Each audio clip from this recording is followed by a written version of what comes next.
Amigos, buenas tardes, ¿cómo están? Mi nombre es Cristian Moya y el día de hoy les presentaré el tema de insuficiencia cardíaca.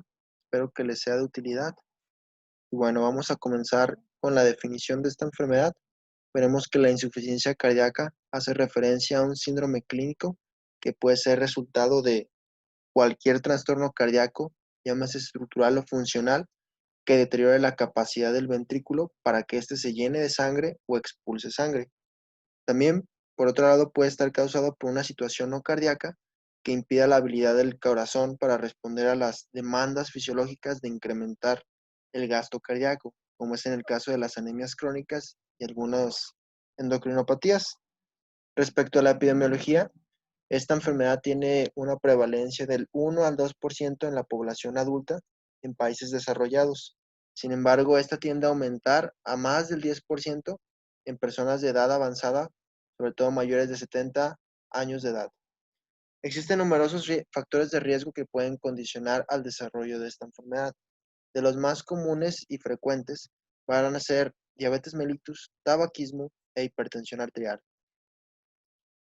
A su vez, pues dependiendo del tipo de insuficiencia cardíaca, más adelante veremos la clasificación de la insuficiencia cardíaca, pero como spoiler podremos ver que en la insuficiencia cardíaca con fracción de eyección preservada, eh, los factores de riesgo que van a predisponer a esto van a ser edad avanzada, ser de sexo femenino, tener una historia de hipertensión arterial y tener como antecedente fibrilación auricular concomitante. En pacientes con insuficiencia cardíaca con fracción de eyección reducida, los factores de riesgo van a ser hombre, tener hipertrofia ventricular izquierda, desarrollar bloqueos de rama y un infarto agudo al miocardio previo, así como el hábito tabáquico o tabaquismo. También existen otros factores de riesgo precipitantes y etiológicos respecto a la enfermedad. Lo más común en el caso de insuficiencia cardíaca con fracción de eyección reducida, menor al 40%, van a ser la enfermedad coronaria. Esta enfermedad coronaria puede ser tanto un infarto agudo al miocardio como isquemia miocárdica.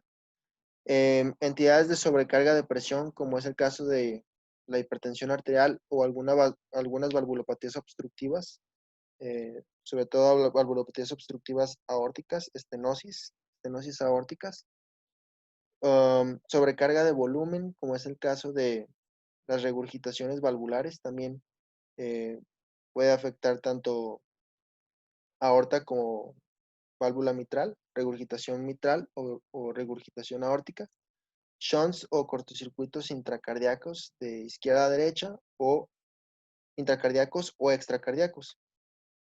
También están algunas cardiomiopatías dilatadas no isquémicas, que pueden ser causadas también por trastornos genéticos familiares, trastornos infiltrativos como la sarcoidosis, amiloidosis, hemocromatosis, etc. Em, o también puede ser inducido por alguna sustancia tóxica o en alguna droga, como es en el caso del alcoholismo.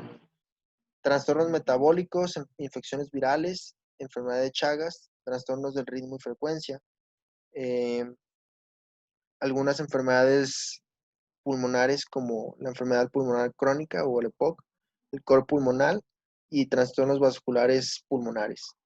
En pacientes que tienen insuficiencia cardíaca con fracción de eyección preservada, es decir, mayor a 50%, aquí dice que es de 40 a 50, pero bueno, dependiendo de la literatura que consultemos, de 40 a 50 se considera moderada, por decirlo así, en una zona gris, y arriba de 50% es propiamente dicho una fracción de eyección preservada. Aquí las causas van a ser hipertrofia patológica, que puede ser primaria o secundaria, cardiopatías restrictivas como los trastornos infiltrativos ya mencionados, o trastornos de almacenamiento como la hemocromatosis, edad avanzada, trastornos endomiocárdicos o fibrosis. Y bueno, también tenemos otra entidad que es insuficiencia cardíaca de alto gasto cardíaco. Aquí lo más común van a ser trastornos metabólicos, como es el caso de la tirotoxicosis, trastornos nutricionales como la enfermedad de Beriberi, que pues es causada por una disminución o bueno, una deficiencia de vitamina B1 o también llamada tiamina. Em, Situaciones que requieran que tengan un requerimiento excesivo de flujo sanguíneo, como es el caso de la anemia crónica, que también suele ser común. Y bueno, em, vamos a hablar ahora de la fisiopatología de la insuficiencia cardíaca. Tenemos que, independientemente de cuál sea el trastorno de la insuficiencia cardíaca, se va a dar un daño en el miocardio, ¿ok? Un daño en el miocardio que va a desencadenar pues una disminución en la capacidad de bombeo sanguíneo por parte del corazón. Sobre todo los ventrículos son los que cumplen esta función de bomba. Cuando esto sucede y se da una disminución en esta capacidad de bombeo y de distribución de sangre a los demás tejidos, se desencadenan mecanismos compensatorios, como es el caso de los mecanismos neuromorales. Estos mecanismos neuromorales pueden ser la activación del sistema nervioso autónomo, sobre todo el sistema nervioso simpático, y la activación del eje sistema renina-angiotensina-aldosterona. Estos dos sistemas son sistemas neuromorales que en condiciones fisiológicas, aquí tenemos dos imágenes, una persona normal y una persona con insuficiencia cardíaca. En condiciones fisiológicas, estos pues regulan la, la homeostasis que tiene el sistema cardiovascular y demás sistemas como el sistema renal, ¿sí? Em, Nuestro corazón pues está regido también por la actividad del sistema nervioso simpático en relación a sus tropismos, ¿sí? Generalmente el sistema nervioso simpático, que es por medio de catecolaminas, tiende a activar los tropismos cardíacos y aumentar la frecuencia, aumentar la contracción muscular, la contracción cardíaca, perdón, etcétera. Y por otro lado, el sistema nervioso parasimpático pues tiende a deprimir estos tropismos. Eh, igual, por otro lado, el sistema nervioso simpático puede activar a su vez al riñón para liberar más renina y esta renina pues activa el sistema renina-angiotensina-aldosterona que a su vez pues regula la reabsorción de sodio y excreción de potasio y pues también tiene un papel muy importante en la regulación de la presión arterial. Y pues también las catecolaminas juegan un papel en la regulación del tono vascular, mediante efectos de vasoconstricción, generándonos pues esta resistencia vascular periférica. ¿Qué va a pasar en un paciente con insuficiencia cardíaca? Al tener un daño en el miocardio, ¿sí? Se van a desencadenar estos mecanismos compensatorios que va a pasar que tanto el sistema renina-angiotensina-aldosterona como el sistema nervioso simpático van a empezar a trabajar de más. ¿Ok? Si esto trabaja de más, pues de alguna forma nuestro corazón que resultó ser dañado pues por el factor precipitante o cualquier evento que dañó el corazón y que disminuyó su capacidad de bomba, pues estos mecanismos neuromorales son mecanismos compensatorios que de alguna forma mantienen la homeostasis cardíaca, o sea, la capacidad de bombeo. Entonces nuestro corazón, pues bueno, en general todo esto va a activar mayormente el sistema nervioso simpático, liberando más catecolaminas y estas catecolaminas pues van a aumentar los tropismos cardíacos, ¿sí? Es por eso que algunas veces algunos pacientes con insuficiencia cardíaca pues pueden presentar taquicardia o diversas manifestaciones porque estamos teniendo un aumento en las catecolaminas. Eh, Esto a su vez también puede activar el sistema renina-angiotensina-aldosterona de una forma más exacerbada porque las catecolaminas, sobre todo la adrenalina, puede actuar sobre los receptores beta 1 del sistema del aparato yuxtaglomerular y aumentar la liberación de renina. A su vez, pues aumenta el tono vascular, generando una vasoconstricción y un aumento en las resistencias vasculares periféricas. Esto es en términos generales. Más adelante abordaremos cada uno de estos puntos y veremos a mayor detalle cómo es que esto se va dando. Bien, tenemos que conforme se da el evento inicial de la patogenia de la insuficiencia cardíaca, ¿sí? Se van desencadenando los mecanismos compensatorios ya anteriormente mencionados. El paciente en un inicio se muestra asintomático por la presencia de estos sistemas compensatorios, ¿sí?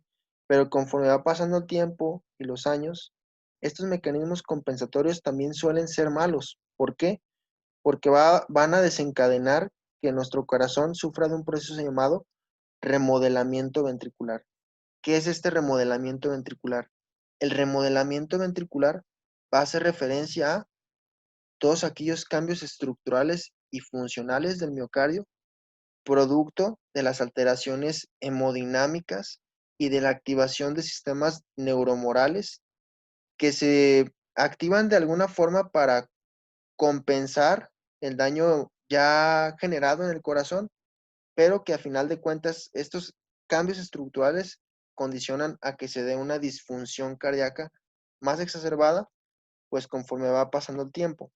Entonces podemos observar que, conforme pasa el tiempo, pues se da este daño miocardio y se reduce la fracción de eyección ventricular, o sea, la capacidad de bombeo de ese volumen sanguíneo por cada contracción. Bien, tenemos esto. El factor inicial que causó el daño en el miocardio, la activación del sistema neuromoral, ya anteriormente mencionado, aquí solamente añadiendo pues el papel de las endotelinas, que son autacoides, que es un autacoide que genera vasoconstricción muy potente, eh, la activación del sistema renina-angiotensina-aldosterona y la activación del sistema nervioso simpático. A su vez, tenemos que saber que cuando estos sistemas se activan, nuestro cuerpo, para fin de prevenir los daños que pueden generar estos en una situación prolongada, activa mecanismos contrarreguladores, como es la activación de los péptidos natriuréticos. Los péptidos natriuréticos, recordemos que tienen un papel muy importante porque generan un efecto vasodilatador y un efecto natriurético, o sea, excretan sodio por la orina. Y pues esto disminuye la presión arterial y pues también puede inhibir el sistema renina-angiotensina-aldosterona. Entonces, si se activan estos, nosotros, para prevenir un daño o un remodelado ventricular mayormente acelerado, activamos los péptidos natriuréticos y estos pues van a contra, contrarrestar los efectos patogénicos de estos anteriores. También se ha demostrado que hay un aumento en las citocinas proinflamatorias ante una enfermedad crónica, ¿sí? Como la insuficiencia cardíaca. Generalmente hay un aumento en la expresión de citocinas que también juegan un papel en la patogénesis de la enfermedad, se da un estado proinflamatorio. Y bueno, en el endotelio, al aumentar todo esto, pues se da un aumento en la vasoconstricción, un aumento en la producción de óxido nítrico y de otras especies reactivas de radicales libres, cambios estructurales y por consiguiente también pues el aumento en citocinas. Todo esto en conjunto nos va a dar como resultados efectos secundarios miocárdicos, que en un inicio fueron benéficos como mecanismos compensatorios, pero que a la larga pues generan estos efectos miocárdicos secundarios, ¿no? Como es el caso del remodelado ventricular, ya anteriormente mencionado, los cambios en la contractilidad cardíaca, ¿sí? También vemos que, bueno, no en esta imagen se ilustra, pero también veremos que eh, en un paciente con insuficiencia cardíaca se han demostrado que a nivel de los miocitos hay mayores concentraciones de calcio, ¿sí? Este aumento en el calcio intracelular pues conduce también a un aumento en la contractilidad. Se da también la hipertrofia ventricular producto de las alteraciones hemodinámicas por la presencia del aumento de presión, de la sobrecarga de presión, sobrecarga de volumen, genera una hipertrofia. Más adelante veremos este punto muy interesante de cómo es que se da esta hipertrofia patológica. También tiende a haber una muerte en los miocitos mediante apoptosis o necrosis o incluso autofagia, aumento en citocinas proinflamatorias, fibrosis y producción de especies reactivas. A su vez, se ha demostrado que en la insuficiencia cardíaca puede haber cambios electrocardiográficos. También va de la mano con la alteración de algunos electrolitos. Respecto a esto, pues se ha visto que en los pacientes con insuficiencia cardíaca suele haber una disminución en los canales de potasio y un aumento en los canales de sodio, ¿sí? Todo esto pues genera que se dé un potencial de acción más prolongado y por lo tanto puede generarnos arritmias o trastornos del ritmo. Em, También pues se ha demostrado que los pacientes con insuficiencia cardíaca tienden a desarrollar sobre todo arritmias ventriculares. Y si se fijan, pues todo esto va a condicionar a que nuestro corazón lleve una insuficiencia cardíaca progresiva, se presenten síntomas clásicos de la insuficiencia cardíaca e incluso si no se controla adecuadamente puede llevarnos a una muerte súbita. Aquí es importante que tengamos en cuenta que va a depender, la evolución de todo esto va a depender del tipo de factor que precipitó la enfermedad, ya que existen factores que actúan de una forma aguda o muy rápida y factores que actúan en una forma crónica o lenta, pues. En los factores agudos o rápidos, precipitantes, lo más común es un infarto agudo del miocardio. Si esto se genera, pues es un evento bastante rápido que puede, si no se atiende adecuadamente, puede conducirnos también a una muerte súbita. En trastornos crónicos o lentos, por decirlo así, puede ser, por ejemplo, una hipertensión arterial, alguna valvulopatía, alguna enfermedad que en general, pues, es grave a la larga, pero pues lentamente no es tan grave como un infarto, ¿va? Y bueno, ya vamos a adentrarnos un poquito más en el papel que tiene cada sistema neuromoral, ya anteriormente mencionado. En el caso del sistema nervioso simpático, pues vimos que este tiene efectos tanto a nivel de corazón, a nivel renal y a nivel de vasos sanguíneos.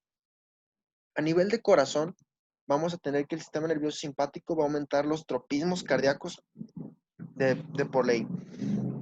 Sin embargo, esta activación del sistema nervioso simpático en el corazón puede conducir a la larga a una disminución en la sensibilidad de los receptores beta adrenérgicos, sobre todo los receptores beta 1 adrenérgicos, que son los que más predominan en el corazón, son los que mayormente se ven afectados, ¿sí?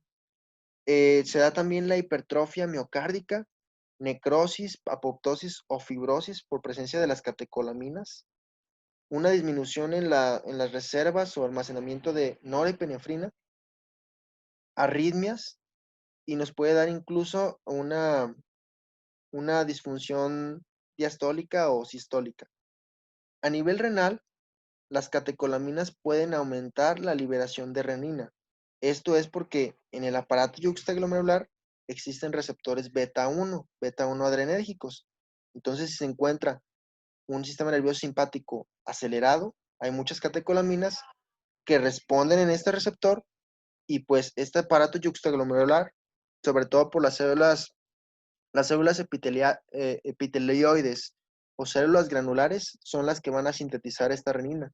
Detectan este cambio, aumenta la renina y esta renina pues aumenta a su vez la activación del sistema renina-angiotensina-aldosterona, mismo que aumenta la reabsorción tubular de sodio, aumenta las resistencias vasculares renales y disminuye la respuesta a los factores natriuréticos, como los péptidos natriuréticos. A nivel de vasos sanguíneos, las catecolaminas pueden generar una vasoconstricción neurogénica, sobre todo por receptores alfa 1, y también pueden desencadenar una hipertrofia vascular.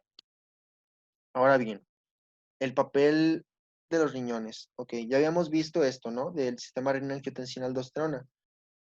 La activación del sistema nervioso simpático no es el único factor que puede predisponer a este aumento o actividad del sistema renina-angiotensina-aldosterona. También existen otros factores en los pacientes con insuficiencia cardíaca que pueden aumentar este sistema, como puede ser la terapia de diuréticos, eh, una, una sobrecarga una carga de sodio tubular distal, una hipoperfusión renal, ¿sí? Bueno, sabemos que en la insuficiencia cardíaca no hay, no hay una buena capacidad de bombeo de sangre. Esto si es muy grave, pues puede condicionar a que nuestro riñón se vuelva hipoperfundido y pues la hipoperfusión es también un factor que desencadena la activación del sistema renina-angiotensina-aldosterona. Y aparte, pues recordar que el riñón es uno de los órganos que son más sensibles a la hipoperfusión, ya que estos representan del total del gasto cardíaco un 22%. Entonces, si disminuye el gasto cardíaco, pues este órgano va a ser muy sensible ante esta disminución. Y bueno, también existen otros factores que pueden inhibir este sistema renina-angiotensina-aldosterona, como pueden ser los factores, los péptidos natriuréticos auricular y cerebral, o incluso la vasopresina o hormona antidiurética. Bueno, ya una vez que se activa el sistema renina-angiotensina-aldosterona, se libera renina, y esta renina, pues recordemos que es una enzima, ¿sí? Va a escindir el angiotensinógeno que es producido en el hígado y vamos a producir angiotensina tipo 1. Esta se va a convertir por la ECA, enzima convertidora de angiotensina, en angiotensina tipo 2, y esta va a ejercer numerosos efectos en diferentes órganos.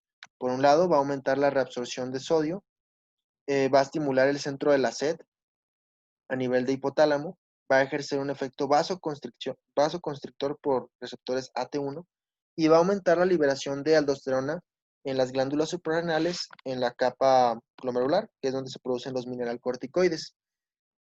En esta imagen también ilustramos el papel que tiene la disfunción de los vasoreceptores, ¿ok?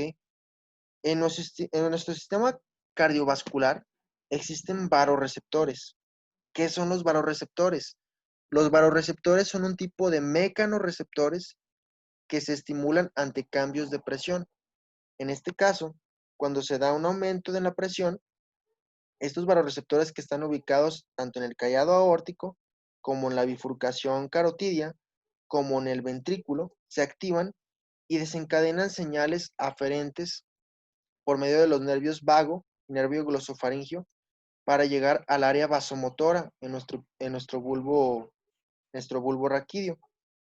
Esto va a desencadenar, pues, en términos fisiológicos, que se active nuestro sistema nervioso parasimpático, libera acetilcolina, y esta acetilcolina, pues, disminuye la presión arterial mediante la disminución de los tropismos cardíacos. ¿Qué va a pasar cuando estos vasoreceptores en pacientes con insuficiencia cardíaca no funcionen adecuadamente, se vuelvan disfuncionales? Pues esto no va a ocurrir. ¿Y qué va a pasar? Si no se activa el sistema nervioso parasimpático, se activa el sistema nervioso simpático. Es por eso que se activa también el sistema nervioso simpático en estos pacientes, porque hay una alteración en los vasoreceptores ubicados en estos sitios anatómicos. Se da un aumento en la activación de este sistema, aumentan las catecolaminas y pues las catecolaminas tienen efectos a nivel renal, ya anteriormente mencionado, a nivel vascular y a nivel cardíaco, ¿ok? Y algo importante es que ya una vez que se activa el sistema renina-angiotensina-aldosterona, la aldosterona, además de los efectos ya anteriormente mencionados, tiende a tener un efecto profibrótico y aumentar la proliferación celular a nivel del miocardio. Tiene receptores que hacen esto aquí. Y pues esto es importante en la patogénesis porque esto favorece el remodelado ventricular, ¿sí? Y se da pues la hipertrofia. A su vez, pues ya habíamos mencionado que el papel de los péptidos natriuréticos es muy importante para prevenir la progresión de, del remodelado ventricular. Estos péptidos natriuréticos se dividen en 4 grupos, A, B, C y D. Los más comunes van a ser el A y el B. El tipo A es el péptido natriurético auricular, que es, eh, que es liberado prácticamente cuando el miocardio se estira de mucho, producto de una sobrecarga de presión o una sobrecarga de volumen, genera un estiramiento de las fibras musculares que aumenta la liberación de péptido natriurético auricular. Y el péptido natriurético cerebral es un poco más complejo su liberación, ya que para que este se activa, se tiene que activar el péptido natriurético auricular. Tiene que haber una sobrecarga de presión crónica que haga que pues esta misma presión active ciertas zonas del cerebro, activen mecanismos de transcripción y estos mecanismos de transcripción pues aumenten la expresión génica de este péptido natriurético cerebral. Todos estos tipos de péptidos natriuréticos van a actuar generando efectos vasodilatadores y de natriuresis. Se acoplan a receptores acoplados a, a GTP, por medio de la guanilato ciclasa, este GTP se va a convertir en GMP cíclico, mismo que es un segundo mensajero que tiene efectos vasodilatadores de inhibición del sistema renina-angiotensina-aldosterona y del sistema nervioso simpático y efectos natriuréticos y diuréticos. ¿Sí?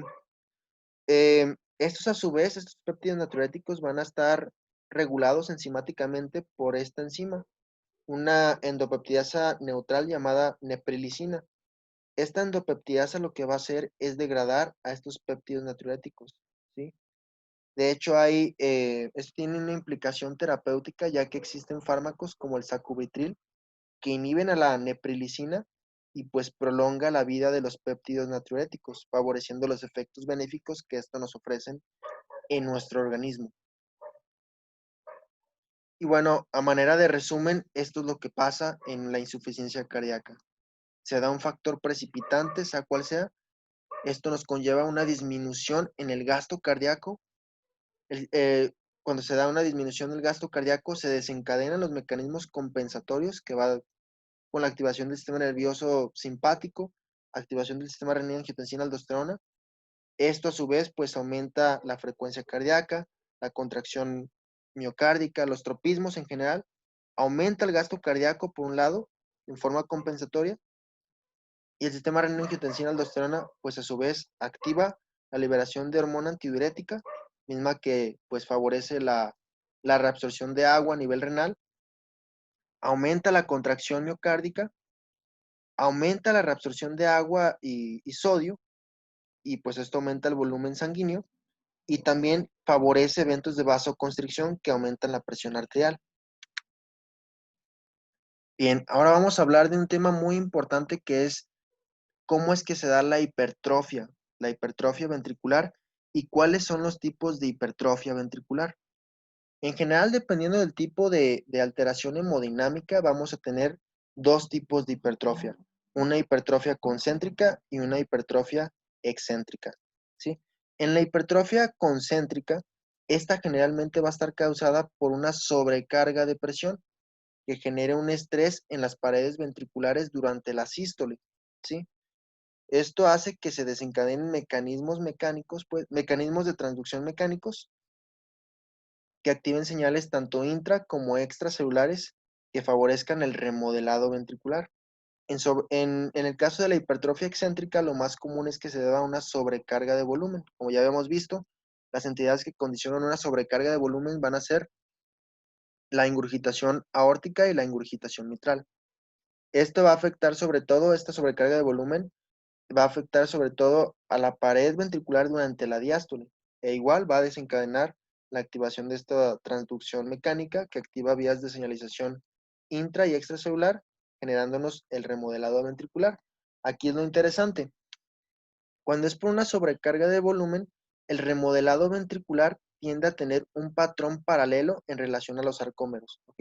Los sarcómeros se empiezan a engrosar debido a que tienen un patrón paralelo y pues hace que la hipertrofia sea concéntrica porque este ensanchamiento hace que crezca hacia adentro, ¿sí? Y se muestre esférico, se muestra agrandado, engrosado. Cuando es por una sobrecarga de volumen, eh, el patrón que va a adquirir el remodelado ventricular va a ser en forma de series. Los sarcómeros van a adoptar este patrón de series. Y es por eso que se va dilatando la pared ventricular que hace que el crecimiento sea hacia afuera y genere esta hipertrofia ventricular excéntrica, es decir, hacia afuera. Supongamos que, por ejemplo, es una analogía. Nosotros tenemos un globo. Si a este globo lo llenamos de agua, pues se va a estirar sus paredes. Lo mismo pasa aquí con la hipertrofia excéntrica. Si se llena mucho de agua si tiene mucho volumen, pues estas paredes se van a adelgazar y va a haber una hipertrofia, pero hacia afuera, no hacia adentro, como es en el caso de la hipertrofia concéntrica. Aquí veremos eh, el papel que tiene la expresión de genes embrionarios fetales, ¿sí? Tenemos dos tipos de hipertrofia, ya hemos visto, ¿no? La hipertrofia fisiológica que puede pasar en pacientes que que hacen mucho ejercicio, y la hipertrofia patológica, que a su vez se divide en concéntrica y excéntrica. En la hipertrofia patológica vamos a tener que haber un aumento en la expresión de genes embrionarios de un programa fetal. Esto se debe a que, pues, el músculo cardíaco, ¿sí? Cuando se expone a ciertas sustancias como factores de crecimiento como la angiotensina tipo 2, las catecolaminas, la aldosterona, son factores de crecimiento que activan este sistema génico. Este sistema génico en el periodo embrionario, pues es muy importante porque media la proliferación y crecimiento cardíaco. Sin embargo, en pacientes con hipertrofia fisiológica, no hay esta activación de genes, sino que pues es un mecanismo adaptativo que surge tras realizar mucho ejercicio. Y bueno, si nos queremos adentrar de cómo es que esto actúa a nivel molecular, ¿sí? Todas las sustancias ya anteriormente mencionadas pertenecientes al sistema neuromoral van a tener diferentes vías de transducción de señales que van a condicionar a la expresión génica pues de estos genes que participan en el programa fetal para la expresión de un fenotipo hipertrofiado. Va a depender mucho del tipo de sustancia, como ya había mencionado. En general nos vamos a enfocar en, en las catecolaminas, la angiotensina tipo 2 y la endotonina, puesto que son los que juegan un papel más importante, ¿ok? Dependiendo del tipo de sustancia que estemos hablando, va a ser la activación de diversos receptores que pueden estar acoplados a proteínas G. Estas proteínas G pueden dividirse a su vez en proteínas G alfa S, que son estimulantes, G alfa Q, que son quiméricas, y G beta gamma. En las G alfa S siempre va a haber activación de la adenilato ciclasa, que nos va a condicionar un aumento en AMP cíclico. El AMP cíclico es un segundo mensajero que activa PKA, proteincinasa A. Esta proteincinasa A puede fosforilar el retículo sarcoplásmico, que es el sitio donde se almacenan el calcio en una forma intracelular. Se libera el calcio y este calcio puede interactuar con estas sinasas dependientes de calcio-calmudrina y también puede activar a la calcineurina. La calcio-calmudrina puede activar el complejo de las histonas desatilasas y esta a su vez pues activa factores de crecimiento, factores transcripcionales que van con la expresión génica, ¿sí? En el caso de G-alfa Q, que es una proteína G-alfa quimérica, se activa esta enzima llamada fosfolipasa C. Esta fosfolipasa C escinde ciertos fosfolípidos de membrana que como producto pues se libera segundos mensajeros como es el inositol trifosfato y el diacilglicerol. El inositol trifosfato pues también aumenta las concentraciones de calcio intracelular y el diacilglicerol activa la proteíncinasa C, misma que actúa y activa proteíncinasa D, llegando al mismo punto que el anterior. ¿Ok? Y hay otros factores, o sea, no me voy a detener en cada uno, pero pues es solamente que los conozcan. Las citocinas también se asocian a las vías de JAK-STAT, que son pues vías que van relacionadas al crecimiento celular, a la proliferación celular. Y pues todo esto pues condiciona la activación de factores transcripcionales que aumentan el fenotipo de hipertrofia ventricular. Bien, ahora hablaremos de algo interesante que es cómo un corazón en insuficiencia cardíaca puede volverse fibrótico, ¿sí? Veremos que en el miocardio no nada más existen miocitos, también existen otras células como como son las células endoteliales, células del endotelio vascular, algunos fibroblastos cardíacos. eh, en general, un conjunto de células van a estar abundantes en el miocardio, ¿ok? Y bueno, estas van a estar conectadas por algo llamado matriz extracelular. La matriz extracelular va a ser colágeno, va a ser proteoglucanos, un gran número de proteínas van a estar ahí presentes junto con algunas enzimas que van a hacer que estas células se mantengan unidas, ¿sí? En un paciente con insuficiencia cardíaca se dan cambios biomecánicos, como es el caso de una sobrecarga de presión, sobrecarga de volumen. Son cambios biomecánicos que pueden hacer que se active y se hipertrofie el músculo, pero también que se activen los fibroblastos. Los fibroblastos, pues bien, son las células principales que median la síntesis de matriz extracelular, ¿sí? Mediante la expresión de colágeno, de numerosas proteínas, pues esto hace que se active toda esta matriz extracelular y esta matriz extracelular en grandes concentraciones puede generar fibrosis, ¿ok? Mismo que pues es un papel importante que entendamos aquí porque la fibrosis pues puede contribuir a la aparición de arritmias y empeoramiento de la entidad, de la insuficiencia cardíaca. Ahora hablaremos de las manifestaciones clínicas que tiene un paciente con insuficiencia cardíaca. Eh, Traté de abordarlo dependiendo del tipo de cámara o bomba que se ve afectado en nuestro corazón. Recordemos que el corazón pues está conformado por dos bombas, bomba izquierda y bomba derecha. Dependiendo de la afectación del corazón, pues van a ser las manifestaciones clínicas, aunque no es de ley, pues, de que siempre un paciente con insuficiencia cardíaca izquierda presente todas estas manifestaciones o que un paciente con insuficiencia cardíaca derecha no pueda presentar estas. No es de ley, pero bueno, sin embargo, es clásico o común que lo encontremos. En pacientes con insuficiencia cardíaca izquierda, lo más común es que existan alteraciones pulmonares producto de la congestión pulmonar.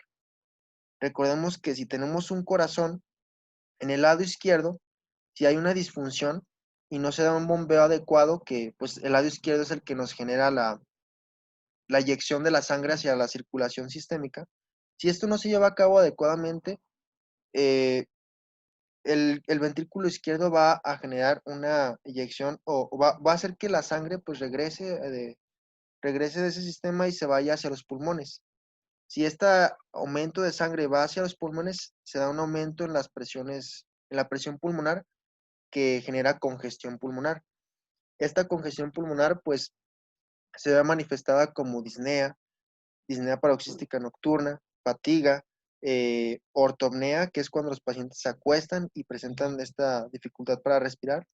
Pueden presentar confusión, inquietud, disnea de esfuerzo, cianosis, congestión pulmonar, signos de esto, y elevación de la presión capilar pulmonar, producto después de este flujo retrógrado, por decirlo así.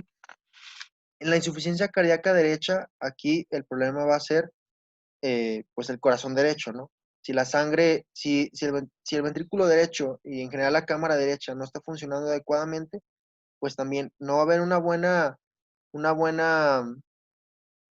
buena eyección hacia la circulación pulmonar y esta sangre va a regresar de la aurícula derecha hacia las venas cavas superiores y vena cava superior e inferior y nos da los síntomas clásicos que son eh, hepatosplenomegalia, ¿sí? Ascitis, puede haber también edema en miembros inferiores de una forma bilateral, puede haber fatiga también, puede haber un aumento en la ingurgitación yugular, sí, un aumento en la ingurgitación yugular, puede haber anorexia y molestias gastrointestinales producto de la ascitis, puede haber ganancia de peso por la cuestión del edema y pues generalmente una insuficiencia cardíaca derecha generalmente va precedida, va, va a ser consecuencia de una insuficiencia cardíaca izquierda, ¿ok? Y bueno, aquí mostramos dos imágenes clásicas de un paciente con insuficiencia cardíaca eh, de, de Netter. En esta imagen, pues tenemos un paciente con insuficiencia cardíaca izquierda. Vemos que presenta disnea, le cuesta respirar, y si observamos en la radiografía, pues se muestran signos de congestión pulmonar, ¿sí? Posiblemente este paciente también sufra de insomnio o de trastornos del sueño porque pues presenta disnea paroxística nocturna o dificultad al respirar mientras está acostado. Y en esta imagen pues tenemos una paciente con insuficiencia cardíaca derecha, ¿sí? Vemos la ganancia del peso, el edema en miembros inferiores, la hepatosplenomegalia, ¿sí? Y si observáramos aquí más minuciosamente, veríamos una ingurgitación yugular. Tenemos más signos y síntomas que pueden ser clasificados si son típicos, específicos, cuáles son más típicos, cuáles son más específicos, menos y menos típicos y menos específicos. En los más típicos vamos a tener a la disnea, la ortopnea, disnea paroxística nocturna, tolerancia al ejercicio disminuida, fatiga, cansancio. En más específicos va a estar la presión venosa yugular elevada, reflejo hepatoyugular y un tercer ruido cardíaco que también se denomina signo del galope o tercer ruido, ¿sí? En menos típicos vamos a tener síntomas de congestión pulmonar, como son la de tos nocturna, sibilancia, sensación de hinchazón, confusión, decaimiento, palpitaciones, mareo, síncope y vendopnea. La vendopnea es un nuevo concepto que se tiene en la insuficiencia cardíaca que hace referencia a una dificultad para respirar cuando los pacientes se inclinan hacia adelante. Y algunos síntomas, algunos signos menos específicos como son el aumento de peso, pérdida de peso en caso de una insuficiencia cardíaca avanzada, sobre todo por mecanismos de caquexia, soplo cardíaco, edema periférico, crepitantes pulmonares, taquicardia, pulso irregular, taquipnea, respiración de Cheyne-Stokes, hepatomegalia, ascitis, extremidades frías, oliguria y presión de pulso estrecho. En esta imagen vemos también cómo es que se clasifican los síntomas y signos de acuerdo a dos cosas: a signos y síntomas de hipoperfusión y a signos y síntomas de, de congestión, ¿ok? Se manejan diferentes colores y diferentes términos. Generalmente cuando estamos hablando de signos de hipoperfusión, vamos a referirnos a que el paciente se encuentra, a que el paciente se encuentra frío o caliente, ¿ok? Y cuando estamos hablando de síntomas de congestión, vamos a referirnos a que el paciente se encuentra eh, húmedo o seco, ¿ok? Y estas pues tienen a atender diferentes combinaciones, ¿sí? Cuando un paciente tiene signos de hipoperfusión o se encuentra, por decirlo así, caliente, ¿sí? De hipoperfusión es caliente o frío y de síntomas de congestión es húmedo o seco. En hipoperfusión, cuando están calientes, es decir, cuando hay estados de hipoperfusión, se da, se dan perdón, cuando están fríos, sí, cuando están fríos es cuando hay hipoperfusión. Y cuando están calientes o cálidos es cuando hay una buena perfusión. Cuando están fríos, ¿sí? Los pacientes tienden a desarrollar esta sintomatología, que es extremidades frías, hipotensión, disfunción renal, alteración en el estado mental, hiponatremia, ¿sí? Y pulsos alternantes. Cuando están cuando están mojados o congestionados, suelen, y hay pues, hay mucho volumen circulante, pues, en el corazón que afecta, pues, tanto a pulmones como miembros inferiores, etcétera. Se da el signo del galope positivo, signo de galope o tercer ruido, la ortopnea, el edema periférico, el edema pulmonar, la ascitis, el reflejo hepatoyugular y la presión venosa yugular elevada. Bien, para clasificar a la insuficiencia cardíaca, ya habíamos visto la clasificación bueno, revisamos brevemente la clasificación de acuerdo a la fracción de eyección ventricular. También puede clasificarse según el grado de expresión clínica de la enfermedad, es decir, si la enfermedad está compensada, como puede ser en un paciente asintomático que pues, no es tan grave, en descompensada, inestable, refractaria y terminal. De acuerdo al circuito venoso que se esté congestionando, también se puede clasificar si es izquierdo, si es derecho o es mixto, según la rapidez de la instauración de los síntomas. Si se trata de una insuficiencia cardíaca crónica, como es el caso de que sea congestiva, o de que sea aguda, como es el caso de un paciente con un shock cardiogénico o de un edema agudo de pulmón. Según según la alteración inicial de la función del músculo cardíaco, es la que es de acuerdo a la fracción de eyección ventricular. Eh, Los pacientes con insuficiencia cardíaca con fracción de eyección reducida, si se fijan, tienden a tener una pared ventricular muy debilitada, adelgazada, ¿sí? Que hace pues que la capacidad de bombeo por parte de este ventrículo se vea deteriorada, generándonos una fracción de eyección reducida, menor al 40%, ¿sí? Cuando tenemos una insuficiencia cardíaca con fracción de eyección preservada, aquí el problema va a ser que nuestra pared ventricular va a estar hipertrofiada, pero de una forma concéntrica. En este caso, se genera una disfunción diastólica por el hecho de que el corazón no se puede relajar adecuadamente, ¿sí? Y bueno, pues puede mantener una fracción de eyección preservada, pero bueno, sin embargo, pues la relajación o la diástole genera una disfunción diastólica. Disfunción diastólica en caso de insuficiencia cardíaca con fracción de eyección preservada y disfunción sistólica en caso de fracción de eyección reducida. Así lo podemos resumir. También lo podemos clasificar de acuerdo a la funcionalidad que tenga el paciente. Esto va de la mano con la capacidad física que tenga el paciente de realizar.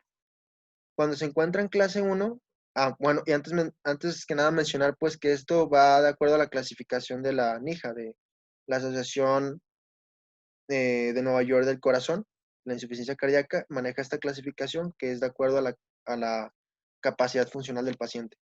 En clase 1, el paciente suele ser asintomático, no muestra ninguna limitación en su actividad física, puede realizar sus actividades de una forma ordinaria sin ningún síntoma. En clase 2 suele haber una disminución ligera pues de la actividad física, empieza a tener un poco de problemas, sin embargo no son tan graves. Y cuando pues este se encuentra en reposo, suele estar cómodo. Eh, pero bueno, aquí sin embargo ya vemos que en algunas actividades físicas ordinarias pues se pueden generar síntomas. En clase 3 ya hay una marcada limitación de la actividad física. Suele, sin embargo, pues al estar en reposo, estar bien el paciente, no presentar tantas alteraciones, pero aún así en ciertas actividades ordinarias pues suele ser más pronunciadas que la clase 2. En clase 4 aquí ya es un problema muy grave porque ya el paciente a pesar de que esté en reposo pues se manifiestan los síntomas y si realiza alguna actividad física pues presenta una incomodidad más severa que las anteriores.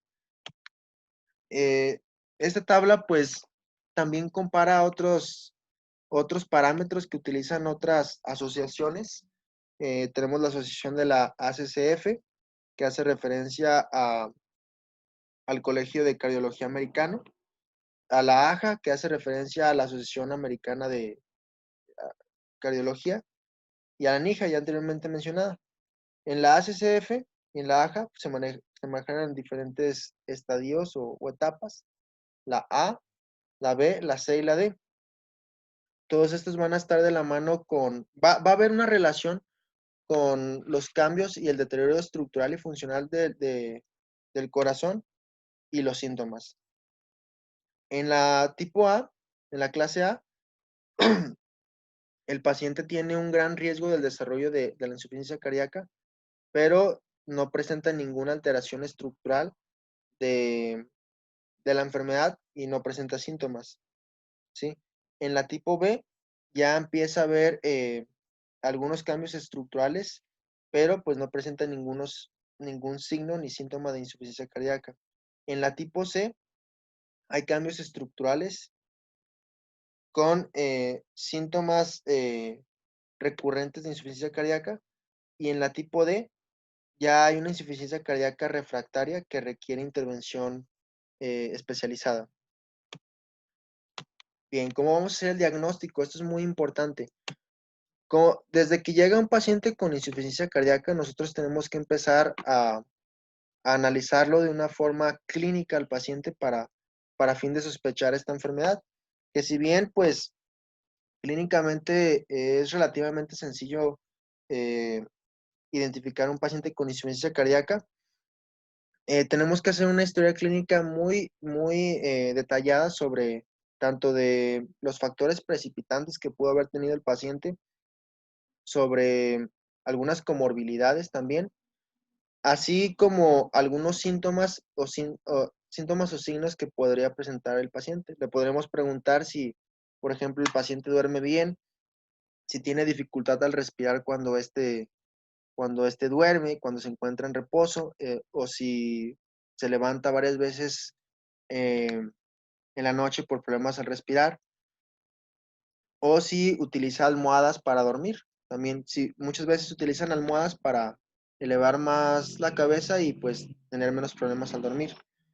Eh, bueno, ya una vez que hacemos una historia clínica bien, adecuada, pasaremos a la segunda parte que es la exploración física.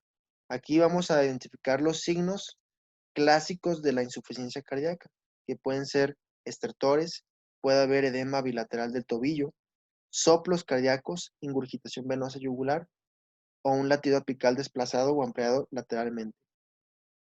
Una vez que hacemos uso de la clínica y ya que sospechamos de esta entidad, pasamos a estudios de laboratorio un poco más específicos y estudios electrocardiográficos. En estudios electrocardiográficos esto nos va a ayudar a identificar cualquier anomalía que pueda ser causa de la insuficiencia cardíaca, ya sea un infarto, ya sea algún bloqueo, ya sea alguna arritmia, cualquier cosa, nos va a ayudar el electrocardiograma para identificar estos puntos. Y además va a ser muy importante porque no solamente nos va a ayudar a diagnosticarlo, sino que también terapéuticamente hablando, esto nos va a servir muy importante, nos va a ser de gran utilidad para el manejo posterior terapéutico. Y bueno, al menos se tiene que cumplir uno de estos puntos anteriores para seguir a la siguiente fase, que es la medición de los péptidos natriuréticos. Aquí vamos a utilizar la medición de los péptidos natriuréticos considerando el péptido, el péptido natriurético cerebral mayor o igual a 35 picogramos por mililitro y la fracción N terminal del péptido natriurético cerebral PRO mayor a 125 picogramos por mililitro. Si esto es positivo, pues vamos a hacer la ecocardiografía, ¿sí? La ecocardiografía nos va a ayudar a evaluar la función tanto sistólica como diastólica, a identificar la función valvular, a medir el volumen ventricular. Y todo esto, pues, si se detecta alguna disfunción sistólica o diastólica o cualquier anomalía, pues se confirmaría de esta forma el diagnóstico de insuficiencia cardíaca. ¿Ok? Si esto pues da negativo o si el ecocardiograma es normal, pues descartamos la insuficiencia cardíaca y consideramos otro diagnóstico. Sin embargo, tenemos que ser muy cuidadosos al momento de monitorizar los péptidos natriuréticos. Existen causas cardíacas y no cardíacas que pueden aumentar estos péptidos natriuréticos sin la necesidad de tener insuficiencia cardíaca. ¿Sí? Sin embargo, pues insuficiencia cardíaca suele ser de las más importantes causas de aumento de estos péptidos. Sin embargo, lo más común y bueno, algo que va a ser muy frecuente de elevación de estos péptidos va a ser la edad avanzada y la falla renal. Estos dos factores, junto con la insuficiencia cardíaca, van a ser las causas más comunes de elevación de péptidos natriuréticos, pero pueden ser otras causas no cardíacas también y cardíacas. Podemos hacer uso también de otras pruebas de imagen como es el caso de la radiografía torácica, que nos va a ayudar a identificar si existen signos de congestión pulmonar por la, por la insuficiencia cardíaca, o si existen otros signos y síntomas que sean propios de alguna enfermedad pulmonar que pues estén acompañando la clínica de la insuficiencia cardíaca, o también nos va a ayudar a identificar si el paciente tiene cardiomegalia. También podemos utilizar la ecocardiografía transtorácica, que es de las más utilizadas. Esta nos va a ayudar pues, a identificar, este, nos va a ayudar a identificar la función sistólica y diastólica. La ecocardiografía transesofágica, que suele ser más sensible que la anterior, sin embargo casi no se utiliza y se reserva exclusivamente en pacientes que se sospeche una, la presencia de un trombo intracavitario producto de la fibrilación auricular o cuando se estén presentes valvulopatías que no puedan ser detectadas por la ecocardiografía transtorácica. Se pueden hacer ecocardiografía de estrés en el caso de pacientes que se sospechen signos y síntomas isquémicos, ¿sí? Ya sea por medio de estrés físico, por medio de ejercicio o algún fármaco, se hace esta prueba. La resonancia magnética cardíaca, que pues es una prueba es la prueba más sensible para identificar el volumen cardíaco, la masa y cualquier alteración estructural. Y esta también se reserva también en pacientes que tienen trastornos infiltrativos como la amiloidosis o la sarcoidosis o incluso macromatosis y en pacientes que se desea observar el corazón derecho. Si nosotros, por ejemplo, deseáramos evaluar la aurícula derecha y el ventrículo derecho, la resonancia magnética, sin duda, sería de las mejores opciones. Tomografía por emisión de positrones y angiografía coronaria van a ser muy importantes en caso de que se sospeche isquemia cardíaca también. Y bueno, por mi parte ha sido todo. Espero que esta presentación les haya sido de utilidad. En esta imagen se observa pues un resumen de todos los puntos importantes de la exposición. Es un Nature Primer de insuficiencia cardíaca con fracción de eyección reducida. Espero que les haya servido mucho y nos vemos hasta la próxima.